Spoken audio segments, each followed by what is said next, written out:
Finement, parmi les interdictions très nombreuses, celles liées aux auto-écoles. Vous savez qu'elles n'ont plus le droit de donner des leçons avec dans la même voiture un élève et un moniteur. En revanche, puisque rien n'est simple, l'examen du permis de conduire est toujours possible.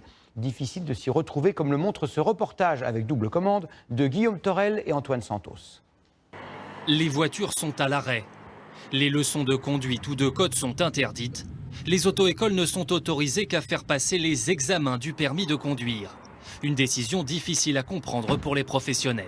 L'incompréhension, elle est du fait que les examens puissent être maintenus avec un protocole sanitaire qui est identique au nôtre et que les leçons ne puissent pas l'être. On n'envisagerait pas de passer un examen sans réviser pendant 3 semaines.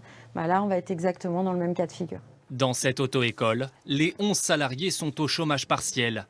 Pour les jeunes qui passent l'examen, le permis de conduire est souvent synonyme de mobilité et d'emploi.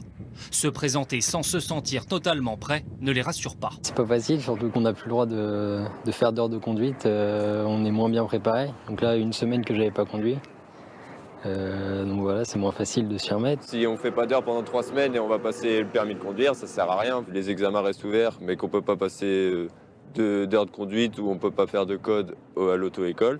Donc c'est un stress en plus, on va dire. Tous les ans, plus d'1,5 million de Français passent le permis de conduire.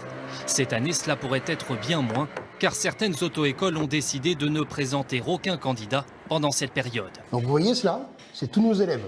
Au jour d'aujourd'hui, ils sont tous bloqués. Leur activité n'étant pas totalement interdite, les auto-écoles ne toucheront aucune aide de l'État.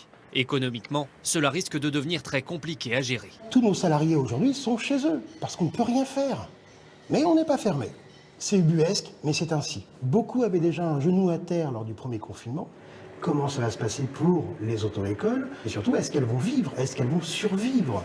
De nombreuses entreprises pourraient être fragilisées et les réservations d'examens pourraient très vite être saturées lors du prochain déconfinement. Nous vous parlions avant-hier dans ce journal des chauffeurs routiers qui, pour la plupart, n'avaient plus accès